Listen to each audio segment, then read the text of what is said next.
Olá, vamos agora iniciar uma revisão, uma breve revisão, né, poucos slides aí para nossa prova do curso de formação de sargentos. Então, cabe salientar aqui, eu vou indicar alguns pontos principais para os estudos, né, mas cabe salientar que o aluno deve estudar toda a nossa apostila e material disponibilizado, assim como os exercícios, né, que são de suma importância. Bem, primeiramente verificamos sobre orçamento, né, um dos assuntos estudado nessa nossa disciplina de administração financeira e orçamentária, que diz respeito a um instrumento, né, muito importante utilizado pelo poder público, né, para a utilização de todos as receitas e despesas, né, todas as finanças públicas, ela é dentro do orçamento público. Então ele é um instrumento de iniciativa exclusiva do Poder Executivo, né? É o Poder Executivo que faz esse planejamento do orçamento público. Possui três funções, né? Locativa, que é a primeira delas, de respeito a direcionar os recursos da economia em setores prioritários, tendo em vista oferecer bens e serviços que o mercado não seja capaz de ofertar à sociedade. A distributiva, que é exatamente os benefícios, né, sociais, que visa o combate aos desequilíbrios e às desigualdades sociais em busca do desenvolvimento de regiões e classes menos favorecidas, e por fim a estabilizadora, é onde o poder público ele interfere, né, para manter o equilíbrio nos setores, né, produtivo, estabilidade de preços, enfim. São essas três funções, né, que são de suma importância a serem estudadas dentro do assunto orçamento público, seu conceito, a importância do orçamento, de quem é a iniciativa, né, de executar esse planejamento, e as suas funções, que são as três, alocativa, distributiva e estabilizadora. Para se cumprir qualquer tipo de legislação, é necessário se ater a princípios, né, que são um conjunto de orientações que devem ser observadas durante cada etapa de elaboração dos orçamentos. O primeiro deles, o princípio da anualidade, né, que visa exatamente a, a, a validade daquele orçamento. Né? Ele vai ter início em 1º de janeiro e finda em 31 de dezembro. Ou seja, dentro daquele ano tem que ser utilizado o orçamento previsto na lei orçamentária anual. O princípio da legalidade, né, que segue todos os ritos legais, ou seja, todas as receitas e despesas devem estar previstas na LOA. Por isso que há necessidade de um planejamento bem detalhado. O princípio da uniformidade, deve ser adotado métodos e dados homogêneos justamente para haver a comparação de ano a ano. O princípio da não afetação da receita, proibida a vinculação de parcela de receita de impostos para atender a certos e determinados gastos, para não haver vinculação, né, principalmente de governos.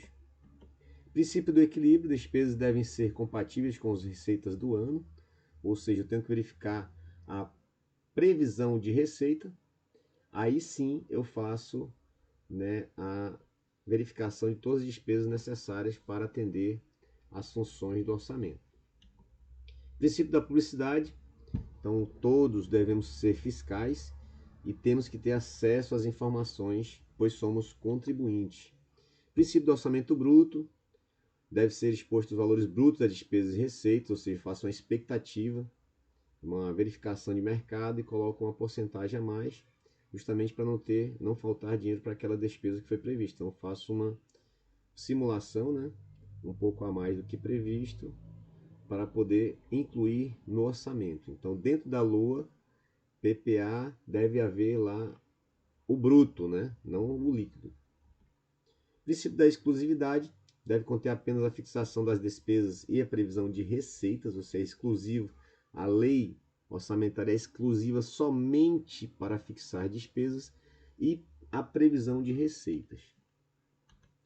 E por fim, um dos dois princípios que geraram um pouco de dúvida, inclusive foi objeto de dos questionamentos, é o princípio da universalidade e o princípio da unidade orçamentária, onde a universalidade são todas as receitas e despesas devem estar nessa lei orçamentária. Diferentemente do princípio da unidade orçamentária, ou seja, o orçamento ele é um. único, né? Ele é uno, ou seja, ele é só um. Apesar de todos os poderes fazerem o seu planejamento, haverá uma única lei de orçamento, né, no estado inteiro, que será responsável, o Poder Executivo terá essa responsabilidade de juntar todos esses planejamentos em uma única lei. Então a diferença principal é essa: a universalidade, todas as receitas e despesas devem estar na lei orçamentária, e o princípio da unidade orçamentária é exatamente que todas essas leis, todas as receitas e despesas previstas na lei orçamentária de cada um dos órgãos, né, que são unidades orçamentárias, ele deve estar em uma única lei. Então, o Poder Executivo junta todos esses planejamentos e faz uma única lei, seguindo o princípio da unidade orçamentária. Parte importante também, receita pública e despesa pública. Né? Estudem o conceito, né, de receita pública, que refere-se ao montante total em dinheiro recolhido pelo Tesouro Nacional, no nosso caso aqui o Tesouro Estadual, né, incorporado ao patrimônio do Estado, que serve para custear as despesas públicas e a necessidade de investimentos públicos. Existe uma classificação, né, nós vamos ver 3 delas. Primeiramente, coercitivo, econômico e competência, onde no coercitivo nós temos 2 outras, que é a receita originária e receita derivada. No econômico, receita corrente e receita de capital. Essa é uma das mais utilizadas, né, pela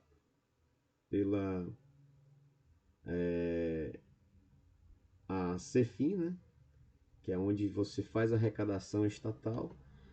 E dentro da competência federal, estadual e municipal.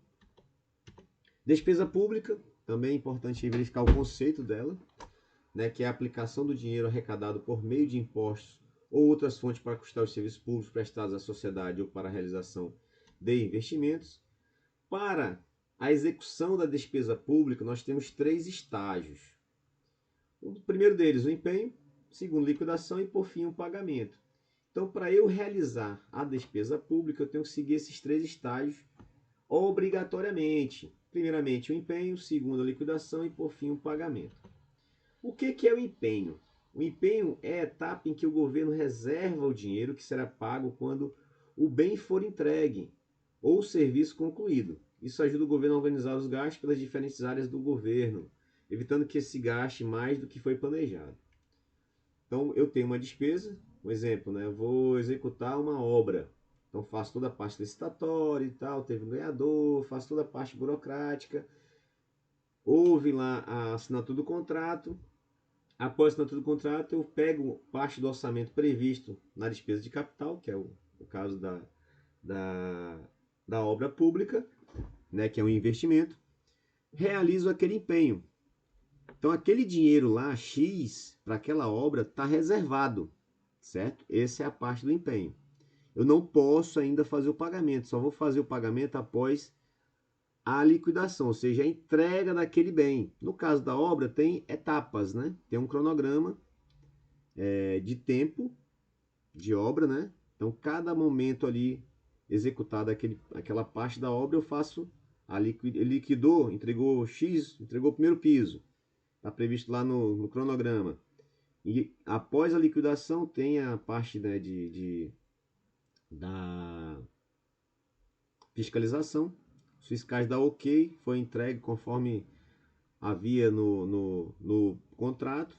Aí eu faço o pagamento daquela parte. Então o empenho eu fiz completo e vou fazendo ali a parte, né, do pagamento conforme a entrega daquela obra. Liquidação é quando se verifica que o governo recebeu aquilo que comprou. Ou seja, eu fiz o empenho total, entregou parte da obra, né, conforme o cronograma. Primeira etapa da obra eu faço, através da fiscalização, ok, deu ok para o pagamento, liquida, ou seja, foi entregue, né? Por fim, ao receber a informação de que foi entregue aquela parte da obra, eu faço o pagamento. Ou seja, o que é o pagamento? É após todos os estágios anteriores, empenho e liquidação, repasso o valor ao prestador do serviço ou ao vendedor. Esses são os três estágios, né, da despesa pública. A despesa pública tem a sua classificação: coercitivo, econômico e competência, assim como a receita pública, onde no coercitivo ela é obrigatória e discricionária. No econômico, despesa corrente, despesa de capital, e competência, mesma coisa, federal, estadual e municipal. Então estudem o significado de cada uma delas, que será importante também para a nossa avaliação. Alguns fundamentos legais, né, para os orçamentos. Nossa Constituição Federal, no capítulo lá que fala dos orçamentos, nos artigos 165 e 169. A Lei 4.320, que são normas gerais de direito financeiro para a elaboração e controle dos orçamentos e dos balanços, que visa ali a composição dos orçamentos, classificação das receitas e despesas, conteúdo e forma da proposta orçamentária, exercício financeiro, créditos adicionais, o que são, execução do orçamento, controle da execução, controle e a contabilidade. É importante dar uma lida, em geral, né? Mas não será objeto, tá, da nossa avaliação, tá ok? Esses fundamentos legais, só para conhecimento geral. Decreto-Lei 200 enfatiza a importância do planejamento, provendo as bases para a implantação do orçamento-programa. A Lei Complementar 101, que é a nossa LRF, que é uma lei de responsabilidade fiscal, que é um código de conduta para os governantes e administradores públicos de todo o país, com o objetivo de promover a responsabilidade da gestão dos recursos públicos por meio de ação planejada e transparente, prevenção de riscos e correção de desvios que afetem as contas públicas, garantia de equilíbrio nas contas. Então essa lei ela foi um marco, né, para a administração pública, principalmente no que diz respeito ao planejamento orçamentário. E por fim, tendo em vista, né, uma falta da previsão na Lei 101, na Lei Complementar 101, houve a necessidade de uma maior participação social na fiscalização, na execução e principalmente no planejamento do orçamento, né? Então surgiu a Lei Complementar 131 em 2009, já 9 anos depois da promulgação da LRF, que veio trazer maior participação social na fiscalização e no planejamento do orçamento público. Alguns instrumentos, os instrumentos, né, do processo orçamentário. Essa é uma parte muito importante, né? Peço ali atenção na hora de estudarem, né, para que verifiquem qual o papel de cada instrumento, qual a importância de cada instrumento. Então, o processo orçamentário pode ser definido como um processo contínuo, constituído por diversas etapas, procedimentos, prazos e órgãos participantes, e compreende cada uma das fases apresentadas. Então, o planejamento, a sua discussão, né? Votação e aprovação dessas leis. Então, o planejamento ele cabe ao Poder Executivo. A discussão, votação e aprovação das leis cabe à Assembleia Legislativa. A execução orçamentária cabe ao Poder Executivo. Controle e avaliação, Poder Executivo e controles externos. Tem algumas etapas, né, para a elaboração, para os instrumentos, né? Então, a etapa de elaboração envolve um conjunto de atividades para a formulação do programa de trabalho, compreendendo o diagnóstico de problemas, a formulação de alternativas, a tomada de decisões, a fixação de metas e a definição de custos a serem apresentados ao Poder Legislativo, que irá votar posteriormente. Então é importante na elaboração o planejamento bem minucioso, detalhado, de como vai ser empregado o dinheiro público. A etapa de aprovação compreende a tramitação da proposta orçamentária no Poder Legislativo, que vai ter a competência de aprovar o que foi planejado pelo Poder Executivo, em que as estimativas de receitas são revistas, as alternativas são reavaliadas e os programas de trabalho podem ser alterados por meio de emendas parlamentares. Esta etapa é concluída com a aprovação da proposta por votação parlamentar. Após aprovada, a proposta é encaminhada para a sanção do chefe do Poder Executivo e em seguida para a publicação, quando passa a entrar em vigor. Ou seja, é encaminhada pelo Poder Executivo como uma proposta de lei. Ao entrar em vigor, ela passa a ser uma lei. Na fase da execução, o orçamento é programado, executado, acompanhado e parcialmente avaliado, sobretudo por intermédio dos mecanismos de controle interno e das inspeções realizadas pelos órgãos de controle externo. Veremos quais órgãos são esses no último módulo do curso, como nós vimos, né? Lá quais são os órgãos centrais, responsabilidade lá da CEPOG, da CEFIM, dentro da PMRO, da CEPOF, da DOF e do FUNRESPON. O controle de avaliação ocorre em parte de forma concomitante à execução. Por isso, verificamos aqui em cima, né, as inspeções, né? Aqui, ó, intermédio dos mecanismos de controle interno e das inspeções realizadas pelos órgãos de controle externo e internos, tá? Então, esses órgãos, né, a serem apreciados e auditados pelos órgãos auxiliares do Poder Legislativo e as contas julgadas pelo Parlamento. Ressalta-se que nesta fase há a realimentação do processo de planejamento, ou seja, quando eu faço ali a execução e concomitante o controle e avaliação, eu já posso replanejar ali, né, caso não esteja executando bem o meu orçamento. Por isso é importante o controle e avaliação durante a execução. Quais são os instrumentos do processo orçamentário? São três, né? Há o nosso PPA, nossa LDO e nossa LOA. Então observem que o orçamento público ele vai se encaixando, né? Então o PPA ele é um plano plurianual, são de 4 anos, inicia-se no segundo ano do governo e termina no primeiro ano do governo seguinte. Então, para eu executar o PPA, eu tenho que ter outros dois instrumentos, né, do processo orçamentário. Verifica-se que o PPA é de 4 em 4 anos. No entanto, há dois instrumentos que são anuais. A LDO, que é a Lei de Diretrizes Orçamentárias, e a nossa LOA, Lei Orçamentária Anual, que eles vão se encaixando e vão formando todo esse processo orçamentário. O que é o PPA, né? Plano Plurianual. Ele é um instrumento exclusivo do Poder Executivo, seja federal, estadual e municipal. Cada um dos entes federativos será responsável por seus respectivos instrumentos. Então, ele é exclusivo do Poder Executivo, seja da esfera federal, estadual e municipal. Ele faz o planejamento das receitas e despesas.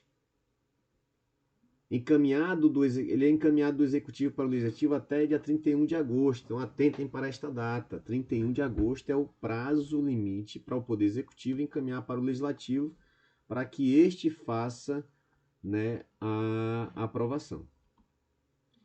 Ele tem a premissa de dar continuidade às políticas públicas. Por isso que o PPA ele termina no primeiro ano do governo seguinte, para justamente ter aquele prazo de um ano para se dar continuidade às políticas públicas que foram implementadas. Ele retorna da Casa de Leis, da Assembleia Legislativa, do Congresso Nacional, ele retorna para a sanção do chefe do Poder Executivo até 22 de dezembro, porque ele já, a partir de 1º de janeiro do ano seguinte, ele já passa, aliás, a partir do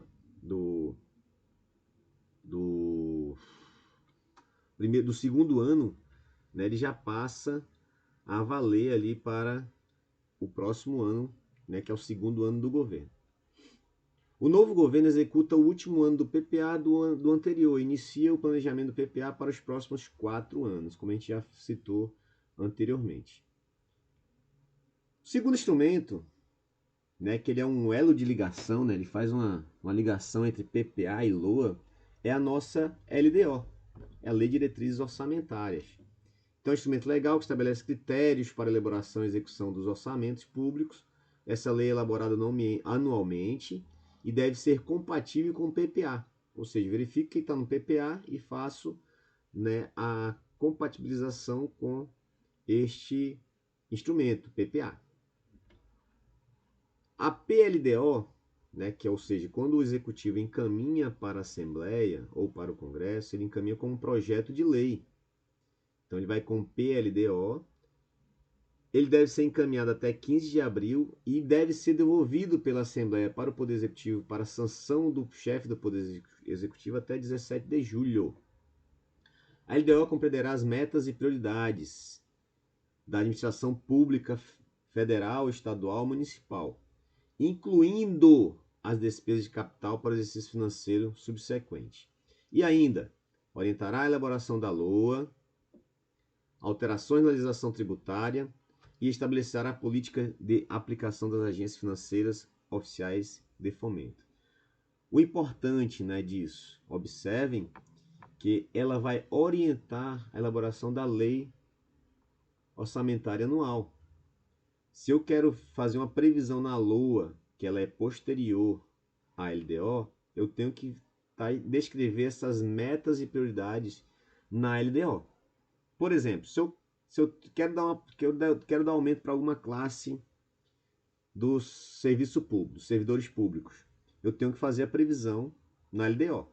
Se eu não fizer previsão na LDO de um realinhamento salarial, de uma melhoria salarial para o funcionalismo público, seja de qualquer área, eu tenho que fazer a previsão lá na LDO para que eu possa colocar na LOA. Certo? Então, ela é muito importante, né, porque ela estabelece essas metas e prioridades. A Lei de Responsabilidade Fiscal, né, ela trouxe uma série de inovações à LDO, relacionadas à criação de mecanismos para a garantia de uma gestão fiscal mais responsável e equilibrada, das quais vamos destacar as seguintes: definição e alcance de metas fiscais, receitas e despesas para organizar e equilibrar as contas públicas, avaliação de riscos que possam impactar as contas públicas, como, por exemplo, o pagamento de sentenças judiciais, critérios e formas de limitação e redução das despesas, aplicação do caso de frustração das receitas, normas relativas ao controle de custos e avaliação dos resultados dos programas financeiros com recursos públicos e condições e exigências para transferência de recursos orçamentários a entidades públicas e privadas. Então, a Lei de Responsabilidade Fiscal, ela trouxe essas inovações justamente para ter a responsabilização dos gestores públicos que deixavam contas no vermelho para os próximos gestores.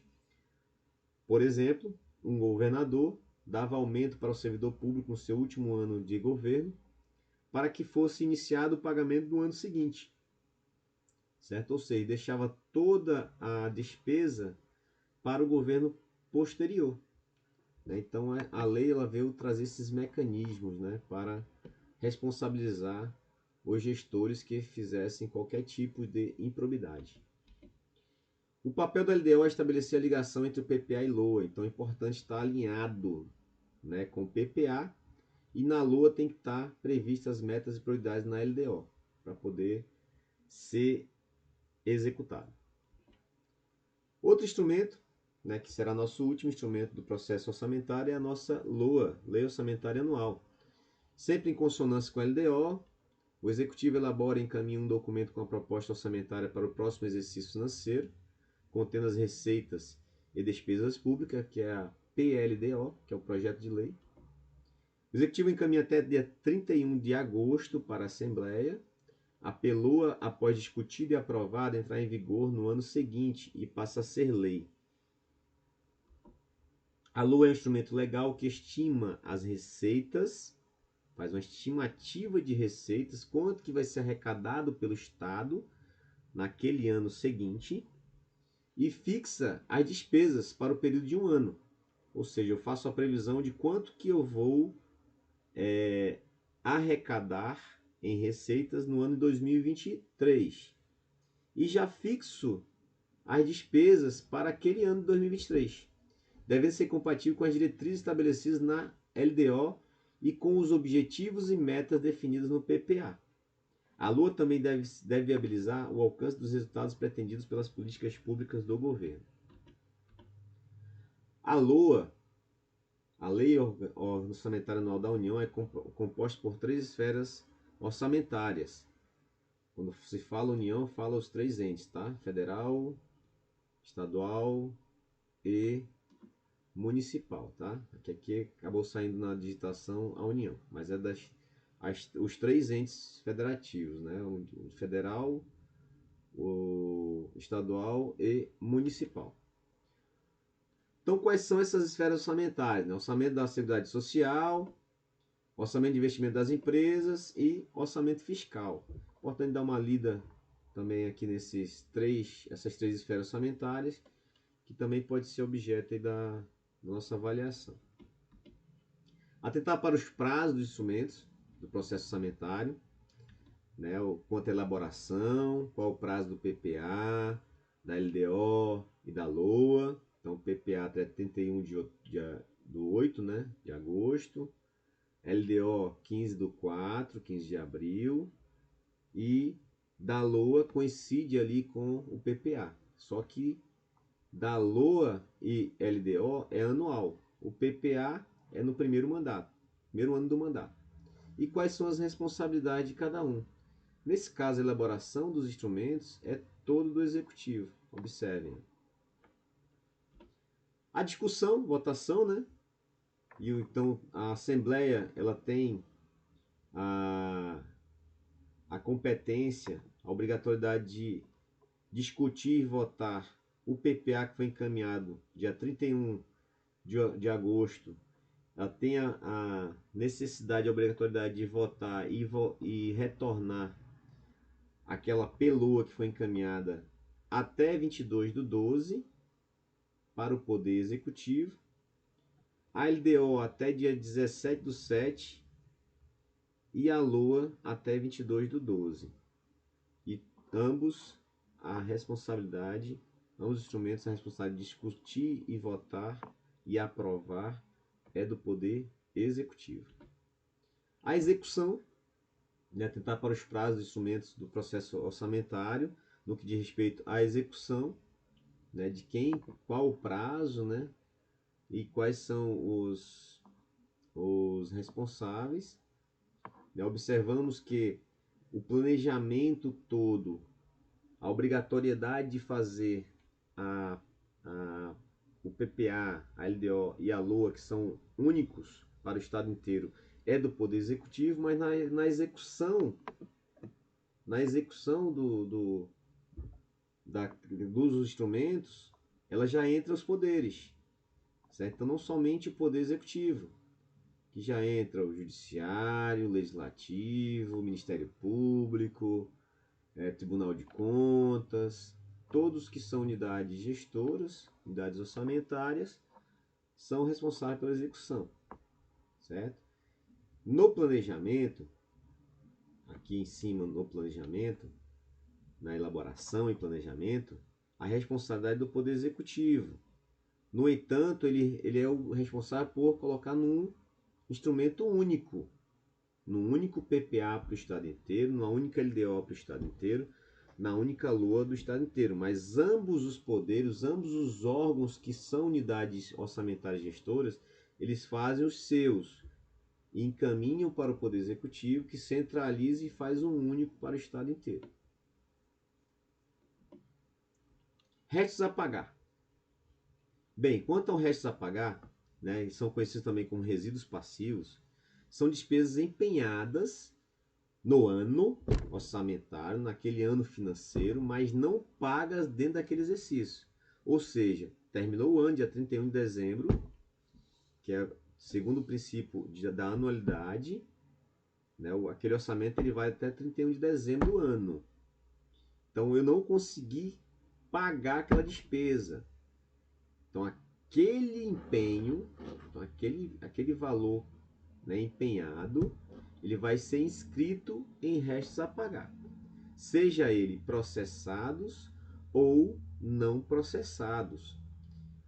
Ou seja, essas despesas correspondem às despesas que foram empenhadas e ou liquidadas em um determinado ano, mas que não foram pagas até o final dele. Ou seja, o correto de uma despesa é eu empenhar, eu liquidar e eu pagar no ano, naquele exercício financeiro. Caso não seja possível eu fazer a liquidação e o pagamento ou o pagamento, eu devo inscrever aquele empenho em restos a pagar, justamente para não ter que utilizar orçamentos futuros, orçamento do ano seguinte. Então, exemplo aqui, né, na despesa orçamentária. Nesse primeiro aqui, ó, que é o correto, que é o ideal, né, o primeiro exercício. Eu empenhei, eu liquidei e eu fiz o pagamento. Então, eu já finalizei todas as etapas da despesa pública. Então, consegui fazer o empenho no ano, liquidei e paguei. Excelente, esse é o ideal. Na segunda situação, eu empenhei e quem eu contratei entregou o produto ou executou o serviço. Só que eu não consegui pagar até 31 de dezembro. Automaticamente, aquele valor empenhado será inscrito em restos a pagar processados, porque houve a entrega, houve a liquidação. A terceira situação diz respeito ao restos a pagar não processados, ou seja, naquele ano financeiro eu só consegui fazer o empenho, mas quem eu contratei não conseguiu entregar o produto ou executar o serviço. Logo, aquele empenho será inscrito em restos a pagar, certo? O detalhe, quando eu empenho no ano, um exemplo, né? Estamos no ano 2022, consegui empenhar com o orçamento desse ano. Quando eu escrevo em restos a pagar, seja ele processados ou não processados, o orçamento do ano seguinte, eu não tenho que me preocupar em pagar essa despesa, porque ele já está inscrito em restos a pagar, já foi feito o empenho, certo? Então, só para deixar bem claro uma diferença entre os dois tipos de restos a pagar, que é o processados e não processados, e a despesa de restos a pagar e a despesa de exercícios anteriores, né, que nós vamos ver a seguir. Pronto, despesa de exercícios anteriores, que é a nossa DEA, né? A previsão dela está no artigo 37 da Lei 4.320, que diz respeito às despesas de exercícios encerrados, né, para as quais o orçamento respectivo consignava crédito próprio, com saldo suficiente para atendê-las, que não se tenham processado na época própria, bem como os restos a pagar com prescrição interrompida e ou compromissos reconhecidos após o encerramento do exercício correspondente, podendo ser pagas a conta de dotação específica consignada no orçamento discriminada por elemento, obedecer sempre que possível a ordem cronológica. A DEA, né, as despesas desses anteriores, que dependam de requerimento do favorecido, prescrevem 5 anos, ou seja, se eu sou fornecedor do Estado, eu tenho uma despesa desses anteriores, eu tenho 5 anos para entrar com requerimento. Se eu não entrar com requerimento, eu vou ter essa despesa prescrita, não tem mais o direito de recebê-la. O detalhe da despesa desses anteriores, que diferencia, né, do restos a pagar, é que a DEA ela é uma operação orçamentária, ou seja, eu tenho que verificar orçamento no ano financeiro. Enquanto que nos restos a pagar, eu já fiz o empenho, então ele passa a ser uma operação extra-orçamentária, não está no meu orçamento do ano os restos a pagar. Está no ano anterior que já foi empenhado e está inscrito em restos a pagar, ou seja, aquele valor está guardado para essa despesa que foi inscrita em restos a pagar. Enquanto que a DEA, eu tenho que fazer uma previsão orçamentária no ano. Exemplo, geralmente quando se faz o planejamento da LOA e do PPA, não se coloca um elemento de despesa para exercícios anteriores, porque eu não posso prever que eu não vou executar aquela despesa naquele ano, não vou fazer o pagamento no ano. Então já estou assumindo que eu não vou pagar, por isso que não se faz planejamento de despesas esses anteriores na LOA do ano seguinte. Se eu tiver alguma despesa anterior nesse ano, por exemplo, que apareceu, né, que o requerente entrou com um pedido de pagamento e há realmente essa despesa, eu vou, como a LOA é uma lei, eu tenho que pedir a alteração da lei, acréscimo da lei. Então eu vou ter que encaminhar uma proposta, né, para a Assembleia votar, e porque eu vou estar alterando a LOA, né? Vou estar acrescentando um elemento de despesa que não estava previsto. Por isso que tem que ir para a Assembleia, ser votado, ser discutido, ser retornado, aprovado, né? Ser retornado para a sanção. Aí sim eu consigo colocar o elemento de despesa para fazer o pagamento de despesas anteriores. Por isso que ela é uma operação orçamentária, diferentemente do resto a pagar, que é uma extra-orçamentária.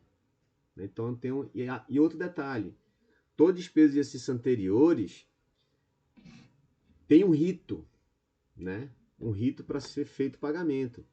Inclusive responsabilidade de quem deu causa, né? Por que não foi feito o pagamento?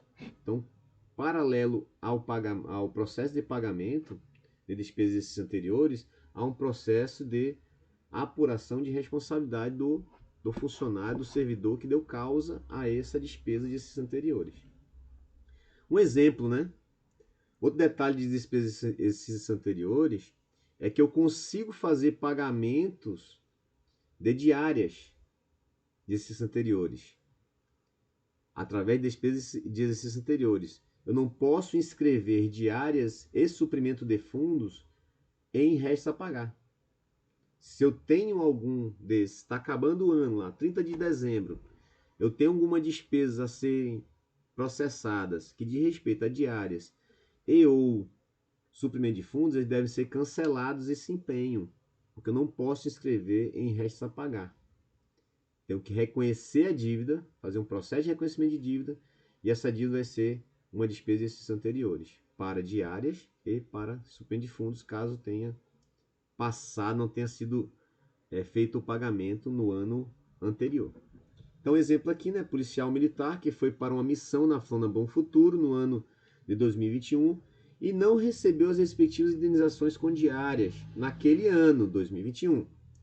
O ordenador de despesas deverá realizar a despesa no ano de 2022, na dotação de despesas de exercícios anteriores. Ou seja, vai ter que fazer uma mudança na lei orçamentária anual, caminhar para a Assembleia vai discutir, votar e aprovar, vai encaminhar de volta, aí sim a CEPOG vai poder inscrever lá um elemento de despesa para exercícios anteriores.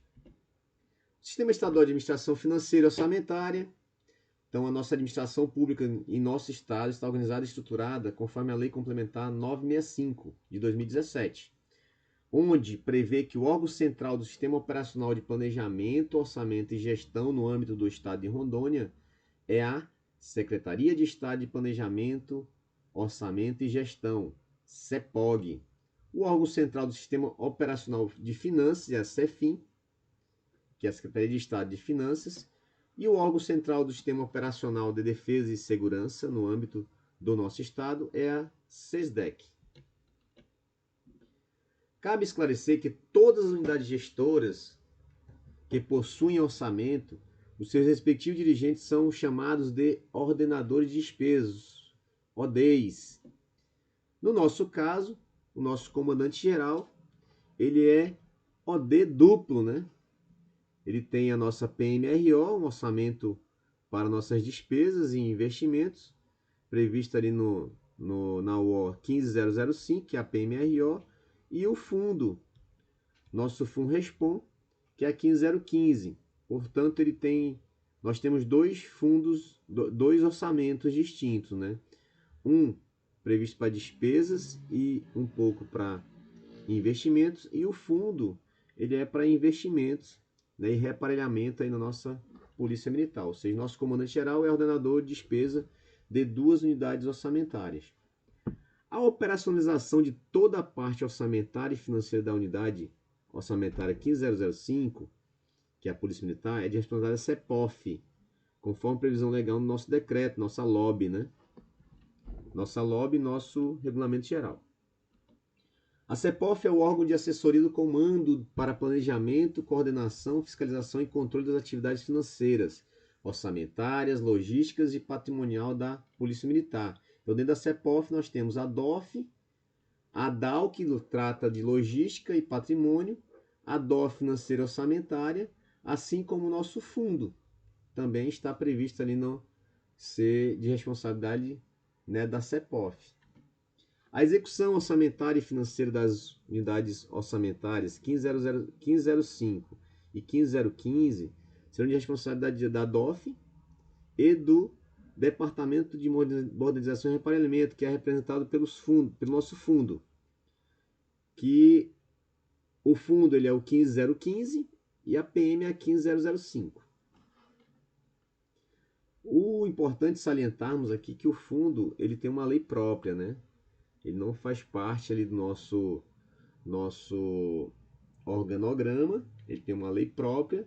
No entanto, dentro da CEPOF há um departamento de modernização e reaparelhamento. Então, tudo que é discutido dentro do fundo passa pela CEPOF para aí sim ser direcionado ao comandante geral. A DOF, Diretoria de Orçamento e Finanças, que eu tive o prazer de comandar ali, seu diretor por 3 anos, 2019 a 2021, é o órgão responsável pela execução orçamentária e financeira da PMRO, assim como toda a parte que diz respeito aos pagamentos das concessões de diárias e as referidas comprovações, além das demais previstas no artigo 47 do Regulamento Geral da PMRO. Ou seja, tudo que diz respeito a diárias, pagamento de diárias, comprovações, toda a parte burocrática que diz respeito a diárias é responsabilidade de executar da DOF. Uma dica importante é para a nossa avaliação, tá? Então, senhores, aqui a gente finaliza a nossa aula, né? Deixo aqui à disposição dos senhores o meu contato, né? 993577082 e um e-mail aí para qualquer tipo de situação posterior às aulas, né?